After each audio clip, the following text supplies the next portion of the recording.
Hello guys, कैसे हो आप सब। मैं तो मस्त। आज की वीडियो आपको टॉपिक से पता चल ही गया होगा। मोस्ट रिक्वेस्टेड वीडियो है, Q&A वाली। बहुत कुछ चीज़ें आपको पता चलेंगी आज मेरे बारे में और जापान के बारे में भी। तो चलो स्टार्ट करें। स्टार्ट करती हूँ। पहला क्वेश्चन मैंने यहाँ पे नोट करके रखा हुआ है सब कुछ, तो मैं स्टार्ट करती हूँ।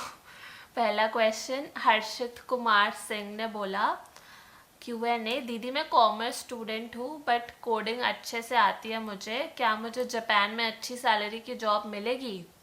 हाँ जी, बिल्कुल मिलेगी। आपको कोडिंग अच्छे से आती है, आप अपने टेक्निकल स्किल्स बहुत स्ट्रॉन्ग कर लो, कोई प्रोजेक्ट पे काम कर लो और फिर जापानीज़ भी सीख लो, तो आपको बहुत अच्छी जॉब मिल जाएगी जापान में। फिर आशीष कुमार, उन्होंने पूछा है average salary for SDE in Japan. तो average salary for software developer engineer in Japan is around like for a fresher के लिए 5 to 6 million yen average salary मैं बोल सकती हूँ फॉर अ फ्रेशर। अब एक्सपीरियंस बढ़ता जाता है तो बहुत सैलरी हो जाती है यार, 10 मिलियन 14 मिलियन येन बहुत बहुत सैलरी हो जाती है। लेकिन फ्रेशर के लिए मैं बोलूँगी 6 मिलियन येन के आसपास, जो कि अराउंड 30 लाख, 30 35 40 लाख इतना होता है। फिर अच्छा, एक और क्वेश्चन पूछा है, in Japan company will hire BCA student for full time job. हाँ जी, क्यों नहीं हायर करेगी, ज़रूर हायर करेगी आपको। और BCA स्टूडेंट है, हाँ जो भी है, आपकी डिग्री उतना मैटर नहीं करता, आपको आना चाहिए जिस चीज़ के लिए आप अप्लाई कर रहे हो, तो आपको ज़रूर हायर करेंगे फुल टाइम जॉब के लिए। फिर रिता भट्टाचार्य, उन्होंने पूछा योर एजुकेशन एंड क्वालिफिकेशंस और योर बोर्ड्स परसेंटेज। काफ़ी लोगों ने पूछा है ये, मेरी बोर्ड्स परसेंटेज, मेरी क्वालिफिकेशन, एजुकेशन। आपको बड़ा इंटरेस्ट है मेरी बोर्ड की परसेंटेज जानने में। तो बताती हूँ मैं। एजुकेशन एंड क्वालिफिकेशन, एजुकेशन मैंने बीटेक करी है, इंजीनियर हूँ मैं, सॉफ्टवेयर इंजीनियर। और बस बीटेक ही करिए, उसके आगे कुछ नहीं किया। 12th के बाद बीटेक, बस उसके बाद कुछ नहीं किया। और फिर बोर्ड्स परसेंटेज है मेरी, बोथ परसेंटेज मतलब 10th में थी मेरा 9.4 CGPA और 12th में था 85%। चलो नेक्स्ट क्वेश्चन। मनोज बाद्रा, उन्होंने पूछा है hi, I like your videos very much, thank you. और फिर Q&A, my question is you were born in Japan और इंडिया, लव फ्रॉम राजस्थान। मैं इंडिया में ही बॉर्न हुई हूँ, ऑब्वियसली इंडियन हूँ, इंडिया में बॉर्न हुई हूँ। फिर ममता डोगरा, उन्होंने पूछा है, उन्होंने काफ़ी सारे क्वेश्चन पूछे भाई, 1 2 3 लाइन से बना के question answer. My question is आप पंजाब से हो क्या? आप पंजाब से हो क्या? एक्चुअली मैं, इसके बिहाइंड बहुत बड़ी कहानी है और काफ़ी लोगों ने ये सब पूछा है कि आप इंडिया में कहाँ से हो, कहाँ रहते हो, तो अच्छा उसके पीछे की बहुत कहानियाँ है। चलो मैं बताती हूँ वो भी। देखो, मैं पैदा हुई थी अम्बाला में। अम्बाला पंजाब और हरियाणा के बॉर्डर में है, वैसे तो हरियाणा के अंदर आता है वैसे, लेकिन हाँ पंजाब और हरियाणा के बॉर्डर में है। और हाँ, मैं पंजाबी हूँ और मैं अम्बाला में पैदा हुई थी। उसके बाद लेकिन मैं अम्बाला ज़्यादा टाइम रही नहीं हूँ। सबसे ज़्यादा टाइम मैंने अपनी लाइफ का चेन्नई में स्पेंड किया है, साउथ में। तो पंजाब मतलब अम्बाला में मैं रही थी थोड़ा, 6 साल के करीब, शायद 6 साल रही थी। उसके बाद हम जमशेदपुर शिफ्ट हो गए थे, जमशेदपुर झारखंड में। फिर वहाँ रही थी मैं 3 4 साल के अराउंड, और उसके बाद चेन्नई शिफ्ट हो गई थी। तो 6th स्टैंडर्ड में मैं चेन्नई शिफ्ट हो गई थी और 6th से 12th तक मेरी स्कूलिंग चेन्नई में हुई है। और फिर 4 साल का बीटेक, 4 साल की बीटेक डिग्री भी चेन्नई में ही करी है मैंने। तो ये थी मेरी स्टोरी। मैं कहाँ से हूँ, इंडिया में कहाँ रहती थी, या वो सब आपको पता चल गया होगा जिन्होंने भी ये सब क्वेश्चन पूछा। फिर अच्छा ठीक है, उनका नेक्स्ट क्वेश्चन है जापानीज़ आपने कहाँ से और कैसे सीखी? देखो जापानीज़ मुझे बहुत अच्छे से नहीं आती और मैंने सीखी भी नहीं ज़्यादा। मैंने जापानीज़ सीखी है N5 लेवल तक। N5 लेवल तक मुझे जापानीज़ आती है, मतलब N5 का एग्ज़ाम दिया है मैंने और N5 क्लियर किया है। और कहाँ से सीखी? जापान में ही सीखी थी। सैटरडे सैटरडे एक ट्यूटर आती थी घर में, तो उन्हीं से ही सीखी थी थोड़ी बहुत। बस सैटरडे सैटरडे 3 महीने के आसपास सीखी थी, एग्ज़ाम से पहले पढ़ती थी और बस वो सैटरडे सैटरडे होके N5 क्लियर किया है। बस उतने अच्छे से मुझे नहीं आती जापानीज़, बस एग्ज़ाम क्लियर किया हुआ है और काम चल जाता है थोड़ा। फिर आपके फ्रेंड्स नहीं है जापान में? नहीं, ज़्यादा फ्रेंड्स नहीं है मेरे जापान में। बस पापा मम्मी के जो फ्रेंड्स हैं उन्हीं के साथ घूमती फिरती रहती हूँ। नेक्स्ट क्वेश्चन सामिरन, इन्होंने मुझसे पूछा है आप इंडिया कब आओगे? इंडिया इसी महीने आऊँगी मैं, जुलाई में आऊँगी इंडिया। फिर नेक्स्ट क्वेश्चन एन एस्पिरेंट, उन्होंने मुझसे पूछा है, उन्होंने भाई काफ़ी सारे क्वेश्चन पूछे हैं, 5 क्वेश्चन नंबरिंग दे के 5 क्वेश्चन पूछे हैं। जापानीज सीखने में कितना समय लगा आपको दीदी? देखो जापानीज तो मुझे खुद अच्छे से आती नहीं है। N5 लेवल तक क्लियर किया है और N5 क्लियर किया है और 3-4 महीनों में बस सैटरडे सैटरडे क्लासेस लेके हो गया था N5 क्लियर। कुछ ज़्यादा टफ नहीं है जापानीज सीखना, मतलब देखो हीरागाना काटाकाना ये सब काफ़ी इजी है और अगर आप बात करते रहो ना किससे, जैसे मेरी जापानीज टीचर जो थी वो मुझसे बात करती रहती थी तो वो मुझे वोकेबलरी भी समझ आने लगा, वो ऐसे बहुत अच्छे से सिखाती थी तो वो समझ आने लगा, वो अपने आप ही समझ आने लगा, तो उतना टफ हुआ नहीं। लेकिन वो कांजी जो है ना वो टफ है काफ़ी, लेकिन N5 और ग्रामर वैमर समझ आ जाता है बात बात कर करके। तो अगर आप सीखना चाहते हो तो जापान में ऐसे ऐसे ही यहाँ पे आपको ऐसे स्कूल्स भी मिल जाएंगे जो 6 महीने में बहुत अच्छे से जापानीज सिखा देते हैं। N3 लेवल भी 6 महीने में करवा देंगे आपको, ऐसे ऐसे भी मिल जाएंगे। तो आपकी वो आप पे डिपेंड करता है आप कितनी जल्दी सीख सकते हो और कितना आप में है सीखने की चाहत उससे। वैसे इतना मतलब अगर सीखना है तो आराम से सीख सकते हो। फिर नेक्स्ट क्वेश्चन है can a Indian engineer get a well paying good job in Japan? Indian engineer हाँ बिल्कुल भाई, बहुत अच्छी जॉब मिल सकती है आपको, बस आप में टैलेंट होना चाहिए। आपको अच्छे से जो भी आप चीज़ के लिए अप्लाई कर रहे हो ना वो आपको अच्छे से आनी चाहिए, उसकी स्किल होनी चाहिए, आपको आराम से जॉब मिलेगी। फिर और हाँ जापानीज सीख लो भाई, जापान में ना जापानीज के बिना मैनेज करना काफ़ी टफ होता है, तो जापानीज सीख लो। फिर how much money need for spending a good life in Japan पर पर्सन पर मंथ? अरे ये गुड लाइफ तो हर किसी की गुड लाइफ अलग अलग होती है। अब आपके लिए जो गुड लाइफ हो वो मेरे लिए क्या पता गुड लाइफ ना हो, या मेरे लिए जो गुड लाइफ हो वो आपके लिए गुड लाइफ ना हो। तो लेकिन ऐसे मिनिमम टाइप में बोलूँ तो 1.5 लाख येन पर मंथ पर पर्सन काफ़ी है। 1.5 लाख येन पर मंथ पर पर्सन काफ़ी रहेगा रहने के लिए जापान में। 1.5 लाख से 2 लाख के बीच में तो बहुत है, मतलब एक बंदे के लिए काफ़ी है। लेकिन अगर आपकी बहुत सारी इच्छाएं हैं वो तो आपको ड्रेस लेनी है, आप एक ड्रेस 1 लाख की ले आओ जाके, तो उसमें तो 1-1 लाख की 2-2 लाख की इतनी महंगी महंगी ड्रेसेस मिलती है आप कॉमन एकदम। तो वो तो बंदे बंदे पे डिपेंड करता है गुड लाइफ क्या है, लेकिन हाँ मिनिमम 1.5 लाख पर पर्सन पर मंथ काफ़ी है, 1.5 लाख येन। फिर नेक्स्ट फिर why are you so cute? अरे थैंक यू, इसका आंसर कैसे करते हैं भाई, thank you. Next question Deepak vlogs, Japan में जॉब करते हो और आपकी सैलरी कितनी है?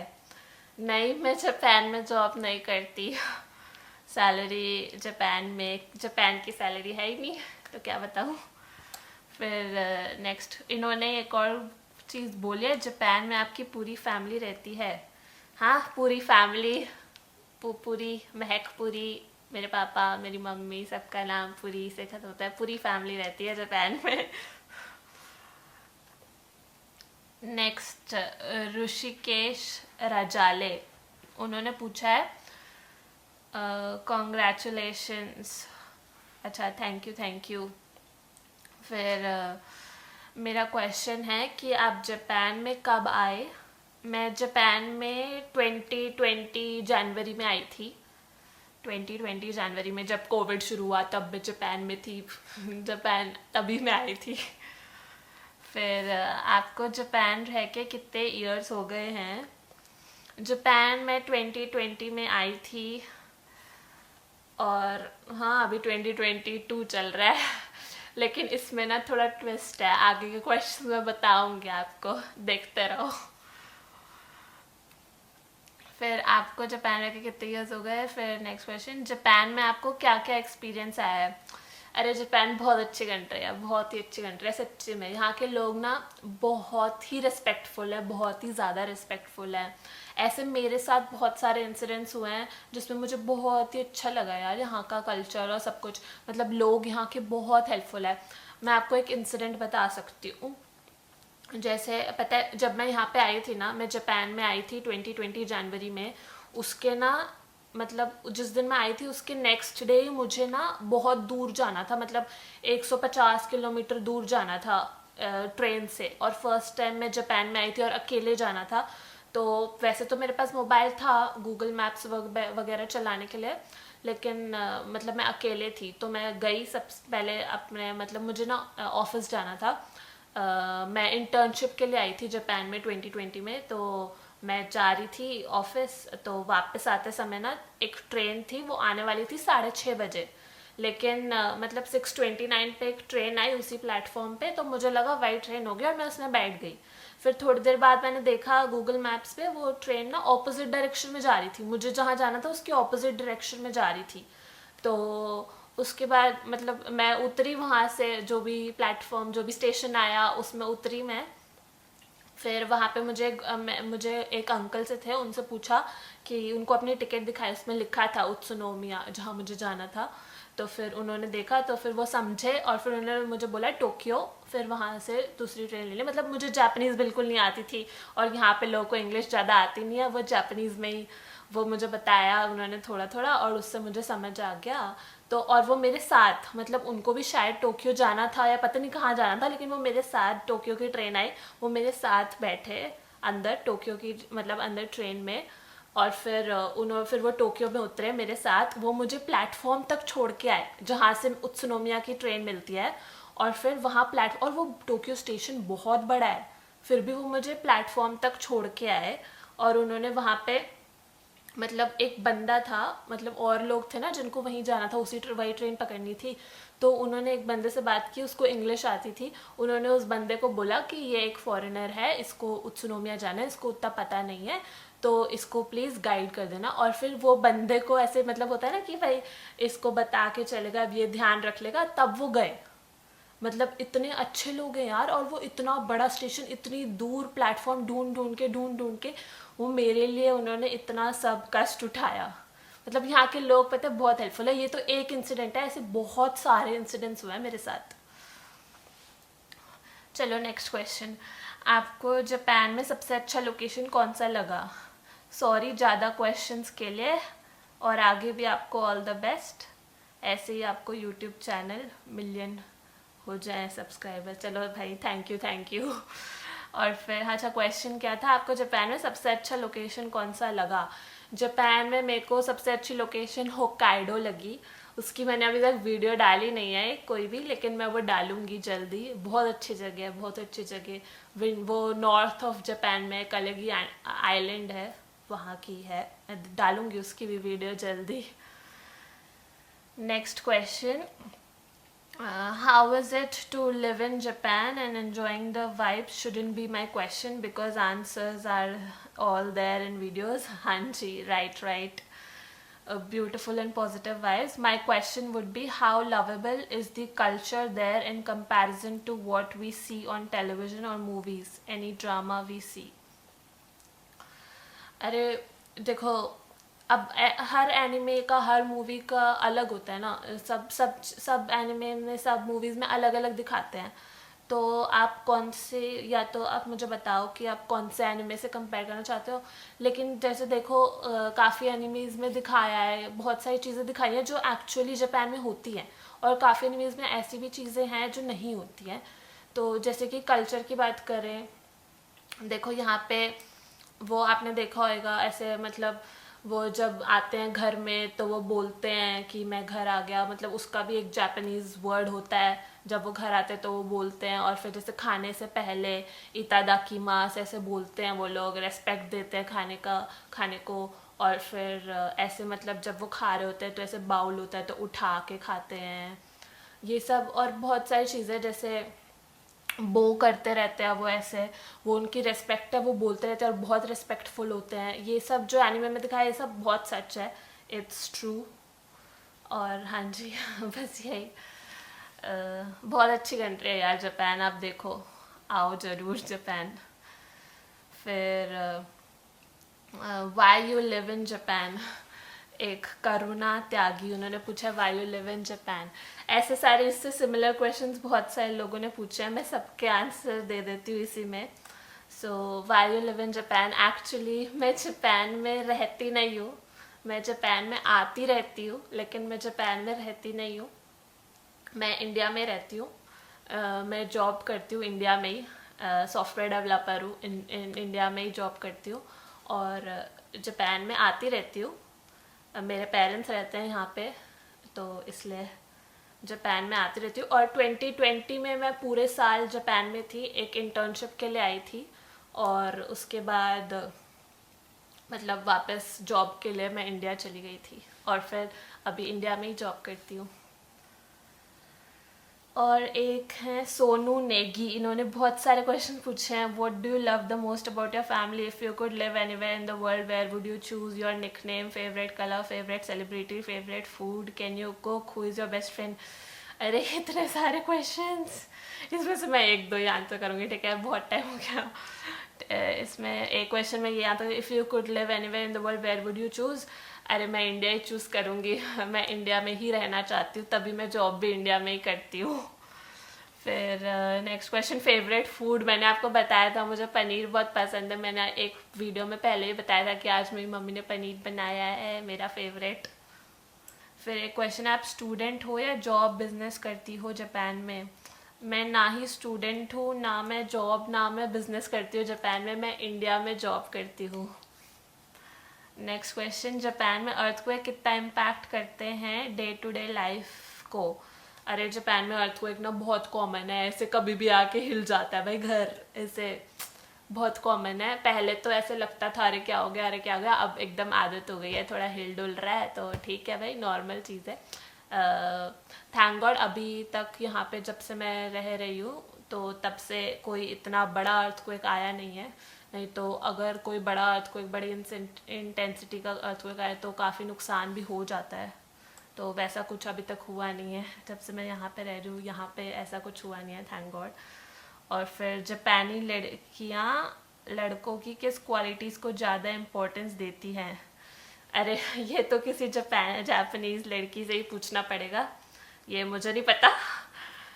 अगली बार देखूंगी, मैं ढूंढ के लाती हूँ कोई जापानीज़ लड़की और उससे पूछूंगी ये सब। फिर जापान शिफ्ट करने के लिए क्या क्या प्रोसेस होते हैं। अरे जापान शिफ्ट करने के लिए फ़्लाइट बुक करवाओ, वीज़ा लगवाओ, आ जाओ।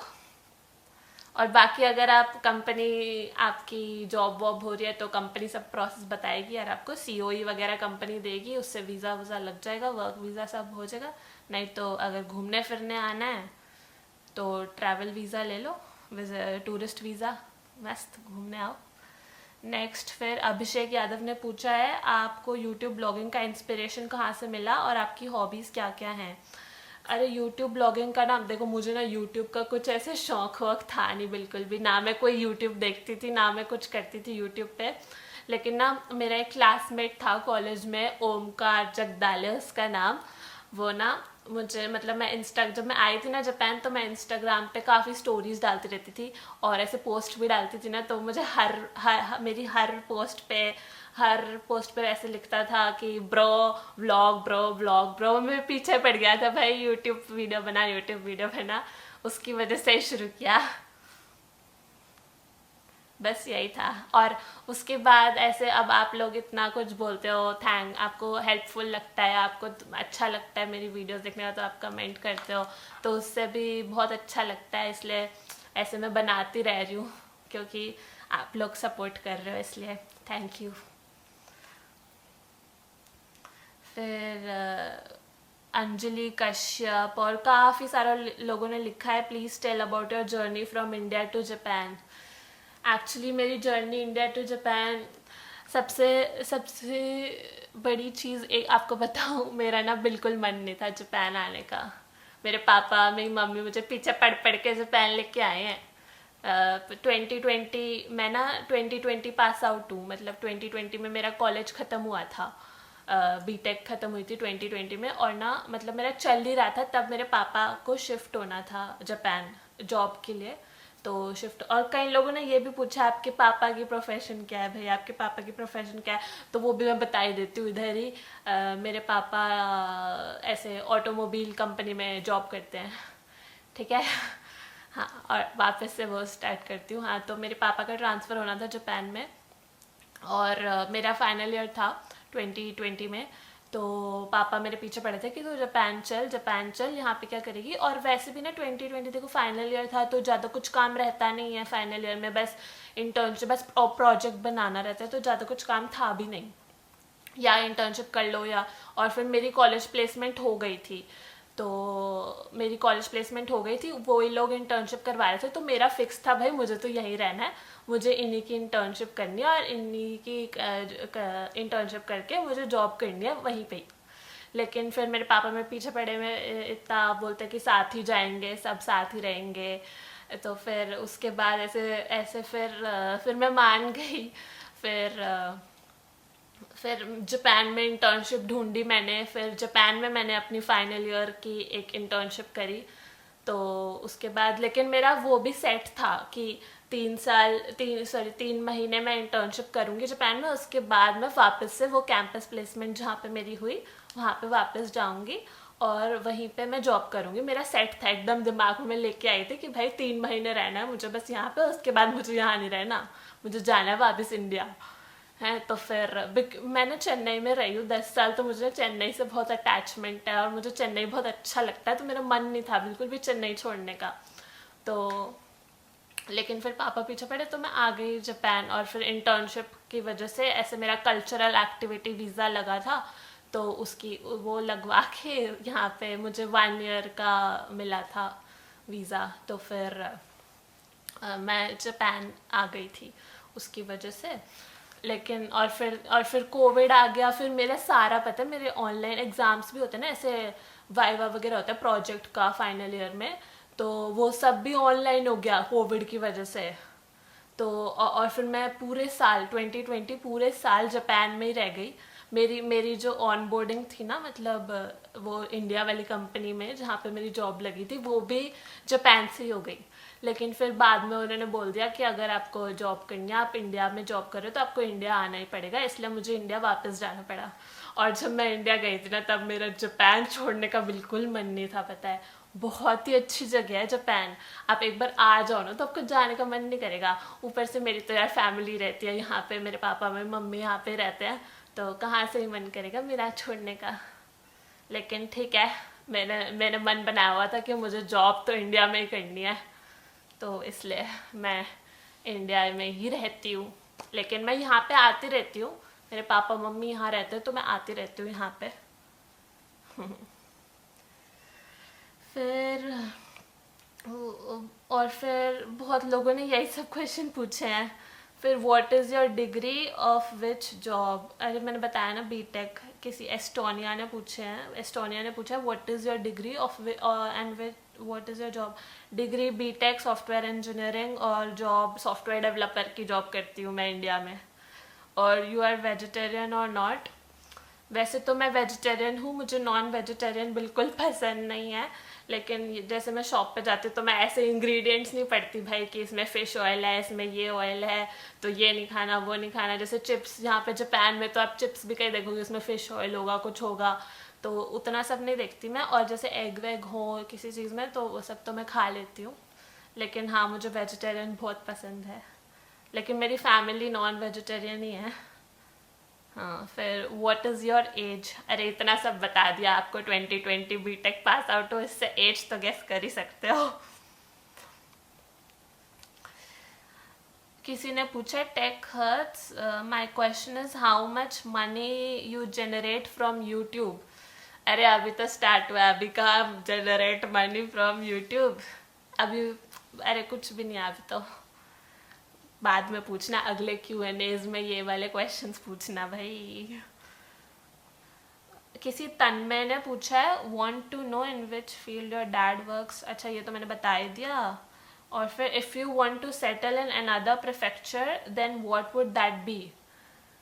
अगर मैं किसी और प्रीफेक्चर में सेटल होना चाहूँगी तो वो होगा होक्काइडो।